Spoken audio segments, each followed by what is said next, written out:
بسم اللہ الرحمن الرحیم. السلام علیکم. میں سید عمران شفقت آپ کی خدمت میں حاضر ہوں. ایک مارکا، آپ مارکا ہی کہیں گے اس کو، کہ یہ سمجھ نہیں آ رہی تھی کہ پاکستان کے اندر جس قسم کا ہیجان پیدا کیا جا رہا تھا ایس سی یو کو لے کے، وہ مارکا سر انجام دیا جا چکا ہے. الحمدللہ وہ کانفرنس منعقد، اس کا انعقاد مکمل ہو گیا. تھوڑا مار کے جناب وزیر اعظم صاحب نے اس کو کنکلوڈ کر دیا. ایک ناکامی پاکستان تحریک انصاف کے حصے میں یہ تو آئی، اور یہ وہ پتہ نہیں کس کے کہنے کے اوپر کر رہے تھے. ہمیشہ انہوں نے ایسا ہی کیا ہے. وہ سی پیک کا معاملہ ہو، وہ کوئی اور معاملہ ہو، آئی ایم ایف کے ساتھ پاکستان کی ڈیل ہونا ہو، کبھی وہ خط لکھتے ہیں، کبھی وہ آئی ایم ایف کے دفتر کے باہر بیٹھتے ہیں. یعنی کہ پاکستان سٹیبل نہ ہو. پاکستان سٹیبل ہو گیا تو وہ جو ان کا منترا ہے عمران خان صاحب کا، پاکستان تحریک انصاف کا، وہ یہ ہے کہ جی کہ چوروں کو لا کے بٹھا دیا پاکستان کی فوج نے، تو اب ملک ان سے چل نہیں رہا.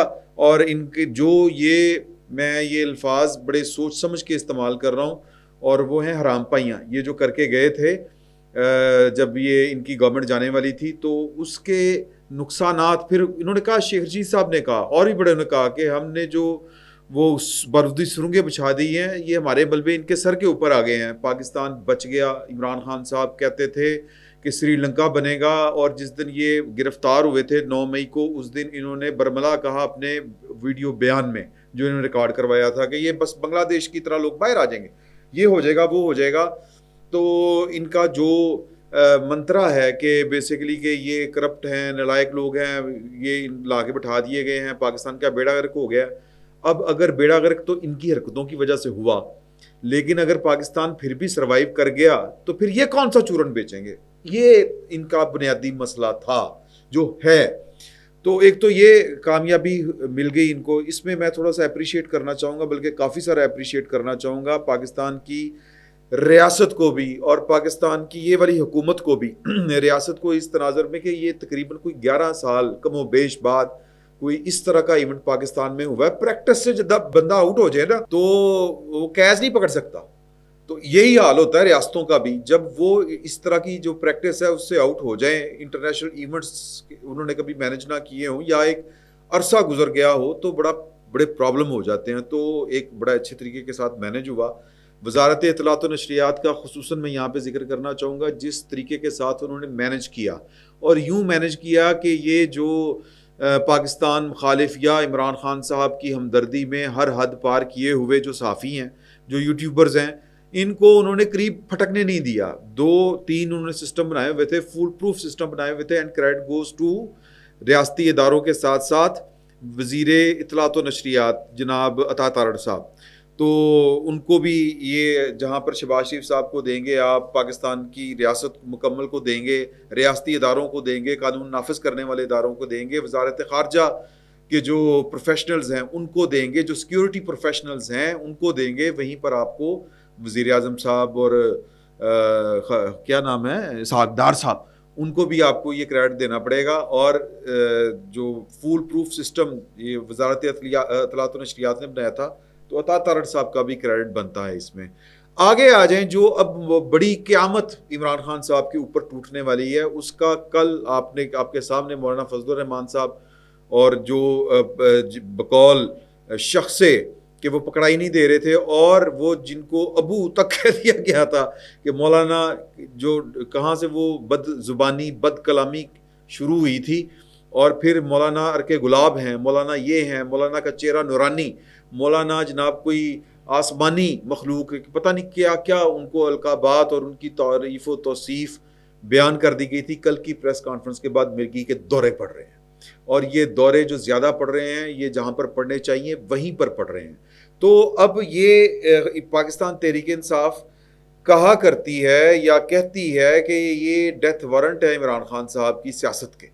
اگر یہ ترمیم ہو گئی تو بیڑا غرق ہو جائے گا عمران خان صاحب کی سیاست کا. کیوں؟ کیونکہ عمران خان صاحب کی سیاست کسی اصول کے اوپر نہیں کھڑی، سیاسی جد و جہد کے اوپر نہیں کھڑی، بلکہ عمران خان صاحب کی سیاست یا تو شخصیات کی پروردہ ہے، یا پھر یہ کسی سازش کی پیداوار ہوتی ہے، یا یہ کوئی لو لگا کے بیٹھے ہوتے ہیں کہ فلاں آئے گا تو جناب وہ ہمارا کام ٹھیک ہو جائے گا، فیض مید بنے گا ٹھیک ہو جائے گا، عاصم منیر کو ہٹانا ہے، یہ پہلے بننے نہیں دینا، لانگ مارچ کیے بن گئے، پھر 9 مئی کر دیا کہ تختہ الٹنا ہے. نہیں ہو سکے کام, نہیں رک سکے, تو اب جو ہے وہ اگلا چیف جسٹس آئے گا تو جناب وہ 4 حلقے کھولے گا اور عمران خان صاحب کی حکومت آ جائے گی, وہ جیل سے باہر آ جائیں گے, یہ وہ. تو یہ کسی کے اوپر تکیہ کرنا, سر تکیہ تو ہوتا ہے اللہ کی ذات کے اوپر, توکل تو ہوتا ہے اللہ کی ذات کے اوپر, اور پھر اس کی دی ہوئی توفیق کے مطابق رائٹ پاتھ کے اوپر, درست, جس کو راست اقدام کہتے ہیں, یا درست سمت میں ایک سیاسی عمل اختیار کرنا. تو وہ تو خان صاحب نے کیا کوئی نہیں. بات میں نے ان سے نہیں کرنی, میں نے یہ نہیں کرنا, میں نے وہ نہیں کرنا, آصم منیر جفی پاؤ, نہیں تو جناب میں تمہیں چھوڑوں گا نہیں, بلا بلا بلا, جو بھی ان کے طریقہ کار رہے تھے, تو وہ کوئی کارگر ثابت نہیں ہو سکے, کیونکہ وہ سیاسی عمل نہیں تھا, وہ یا سازش تھی یا پھر کسی کے اوپر ڈپینڈنٹ تھے وہ, کہ یہ آئے گا تو ہماری جناب سنی جائے گی, وہ آئے گا تو ہماری سنی جائے گی. تو مولانا فضل الرحمان صاحب نے کل اتفاق رائے کر لیا تھا, آپ کے نالج میں ہے. اب جب میں آپ سے مخاطب ہوں, جاتی عمرہ میں نواز شریف صاحب ایک عشائیہ دے رہے ہیں, جس میں مولانا فضل الرحمان صاحب اور اپنے وفد کے ہمراہ, بلاول بھٹو زرداری صاحب اپنے وفد کے ہمراہ, باقی دیگر جو اتحادی ہیں حکومت کے یا ہم خیال ہیں, وہ وہاں پر شرکت فرما رہے ہیں. اور اس وقت جناب وہ سیاسی ماحول اور ایک دوسرے کے ساتھ جو وہ کیا اس کو کہیں گے مسودہ جو ہے یا پرپوزڈ امینڈمنٹس جو ہیں وہ شیئر کی جا رہی ہیں. شنید ہے کہ زرداری صاحب بھی اس عشائیے میں شرکت کریں گے, لیکن آخری اطلاع تک وہ اسلام آباد میں مہمانوں کے ساتھ مصروف تھے, غیر ملکی مہمانوں کے ساتھ. تو ایک تو ویسے ایس سی او میں ایک مثبت چیز یہ ہوئی کہ کرکٹ کے اوپر بات شروع ہو گئی ہے انڈیا کے ساتھ. یہ خیر نکلتی ہے سر, اگر آپ نیک نیتی کے ساتھ کام کریں تو اسی طرح سے خیر نکلتی ہے. یہ عمران خان صاحب کے لیے سبق ہے اس میں, لیکن عمران خان صاحب نے کوئی سبق نہیں سیکھنا, انہوں نے یہی سبق سیکھا ہوا ہے, یہی انہوں نے پٹی پڑی ہوئی ہے کہ بس کوئی سازش ہی کرنی ہے. تو میں مدعے پہ آتا ہوں. مدعا یہ ہے کہ مولانا فضل الرحمان صاحب چھبی کرا گئے ہیں پاکستان تحریک انصاف کو, اور اب جو بھی ان کے ساتھ حشر ہوگا وہ سو ہوگا. لیکن ابھی تک جو بات کہی جا رہی ہے, میں بڑے وثوق کے ساتھ آپ کو یہ والی بات بتا رہا ہوں کہ مولانا فضل الرحمان صاحب کے بارے میں پاکستان تحریک انصاف یہ گمان کر کے بیٹھی ہوئی ہے کہ وہ آئینی عدالت کے اوپر کسی صورت میں نہیں مانیں گے.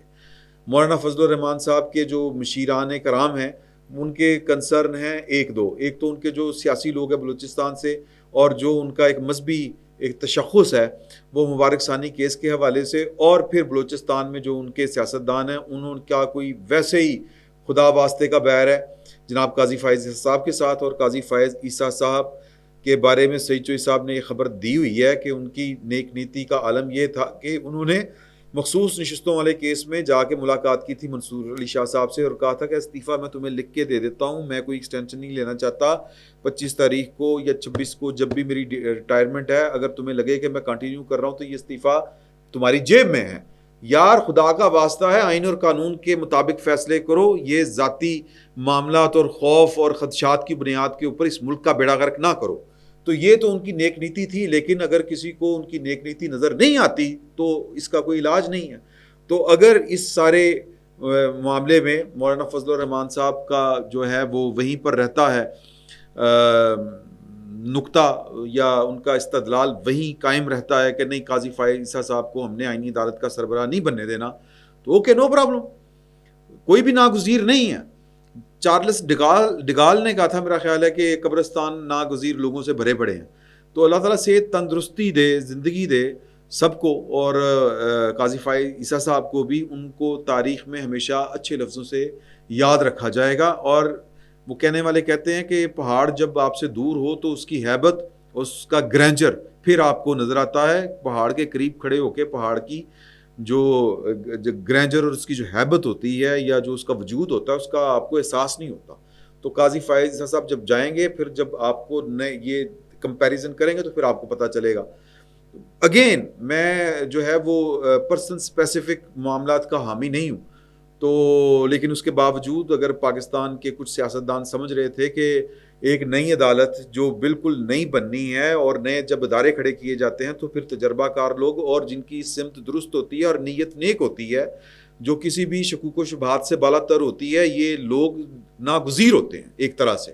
تو ان سے استفادہ حاصل کرنا چاہیے. چلیں مولانا کو لگتا ہے تو کوئی بات نہیں, دوسرا پوائنٹ یہ ہے کہ مولانا کے جو قانونی رفقہ کرام ہیں وہ کہتے ہیں کہ جی کہ آئینی عدالت کے بجائے اسی سپریم کورٹ کے اندر ایک آئینی بینچ تشکیل دے دیا جائے جو مستقل ہو اور اس میں تمام صوبوں کی نمائندگی ہو. تو ابھی تک چونکہ یہ پبلک کوئی ڈاکومنٹ اس طرح سے نہیں کیا گیا جو پرپوزڈ امینڈمنٹس ہیں آئینی, تو لہٰذا ابھی یہ بات جو ہے وہ سینہ گزٹ ہی چل رہی ہے. لیکن کچھ نہ کچھ تو ایسا ہوا ہے کہ مولانا فضل الرحمان صاحب اور آئینی ترمیم یا آئینی عدالت کے سب سے بڑے جو دائی ابھر کے آئے ہیں بلاول بھٹو زرداری صاحب, وہ متفق ہو گئے ہیں ایک نقطے کے اوپر. اگر فرض کریں کہ مولانا فضل الرحمان صاحب کے ساتھ اتفاق جو ہے آئینی بینچ کے اوپر کر لیا ہے اور انہوں نے اپنا پوائنٹ جو آئینی عدالت کا تھا اس سے پیچھے ہٹ گئے ہیں, تو یہ ایک ذہن میں رکھیے گا یہ ایک عارضی بندوبست ہوگا. پاکستان کی سیاست نے, پاکستان کی ریاست نے بالآخر آئینی عدالت مکمل ایک آئینی عدالت کی طرف جانا ہے, بڑھنا ہے. وہی پاکستان کی ریاست کی سمت کو درست رکھ سکتا ہے, ادروائز تو سیاپا ہے. دوسرا مولانا صاحب جو ہیں وہ اتفاق کر چکے ہوئے ہیں ہماری اطلاعات کے مطابق ججوں کی اپوائنٹمنٹ, ان کی ایویلیویشن اور اپوائنٹمنٹ اور ان کا کیا اس کو کہیں گے کہ احتساب کا عمل وہ پارلیمان کے زیر نگرانی ہوگا. یعنی کہ پارلیمان جو ہے وہ فائنل اتھارٹی ہوگی اور اس پارلیمانی کمیٹی میں حکومت اور اپوزیشن کی یا جو بھی یہ ہوگی جو امینڈمنٹ ہے جس میں جو تجویز کیا جائے گا, لیکن یہ طے ہے کہ اپوزیشن کی نمائندگی اسی طرح ہی ہوگی جس طرح گورنمنٹ کی ہوگی. تو یہ میرا خیال ہے کہ یہ سپریم کورٹ کا اگر آئینی بینچ بھی بن جائے عارضی بنیادوں کے اوپر بھی اگر اس کو تسلیم کر لیا جائے تو یہ بھی کوئی گھاٹے کا سودا نہیں ہے. اور یوں جو عمران خان صاحب کے بارے میں یا ان کے اپنے رفقا کار کہہ رہے ہیں کہ جی کہ وہ تو ڈیتھ وارنٹ ہے ان کا, تو یہ بات اسی طرح ہی ہے. یعنی کہ آپ بے لگام اور جو اندھا دھند اور جس کو کیا کہیں گے کہ جی لامتناہی جو اختیارات تھے سپریم کورٹ کے پاس, وہ اب آنسریبل ہوگی. سپریم کورٹ حدود و قیود کے اندر رہ کے کام کرے گی قانون اور آئین کے مطابق. اس کے بعد اب ساری صورتحال میں آپ جتنے بھی پاکستان کے آپ 2021 سے اگر شروع کرنا ہے, 22 سے شروع کرنا ہے, یا آپ نے ایس سی او سے شروع کرنا ہے, آپ دیکھ لیں عمران خان صاحب کی, یا 9 مئی سے شروع کرنا ہے, جہاں سے بھی شروع کرنا ہے, عمران خان صاحب ہر نیگیٹو کام کرنے نکلے, اپنا بیڑا غرق انہوں نے کروایا. اس وقت جو سارے معاملات کا نتیجہ نکل رہا ہے ایس سی او سے لے کے آئینی ترمیم تک, نتیجہ یہ ہے کہ عمران خان صاحب کی وہ پارٹی جو عمران خان صاحب کو بچانے, چھڑانے, جیل سے نکالنے کے لیے نکلی تھی, آج خود تتر بتر ہو چکی ہے.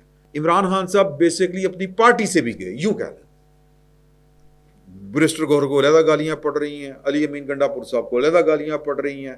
وہ جو سیاسی لوگ نہیں ہیں اور وہ صرف یوٹیوب چلاتے ہیں اور پاکستان تحریک انصاف کے سب سے بڑے ہمدرد ہیں اور وہ جناب لیڈ کر رہے ہیں, ان سے گالیاں پڑ رہی ہیں. یہ گتھا ہیں سارے کے سارے.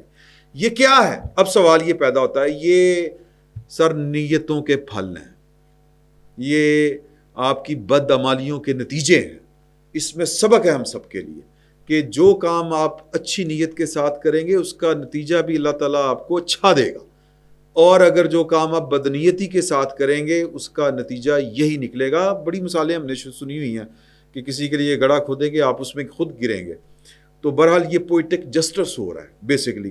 عمران خان صاحب اگر یہ ترمیم ہو جاتی ہے, کیونکہ قومی اسمبلی کا اجلاس کل بلا لیا گیا ہے, اس سے پہلے خصوصی کمیٹی کا اجلاس ہے, پاکستان تحریک انصاف خصوصی کمیٹی کے اجلاس میں نہیں ہوئی جو آئینی ترمیم سے متعلق ہے, شرکت نہیں کی اس نے, اور خیال یہ کیا جا رہا ہے کہ وہ ابسٹین بھی کریں گے قومی اسمبلی سے. ابسٹین کس لیے کریں گے کہ ہمارا کوئی بندہ نہ ان کو ووٹ ڈال دے.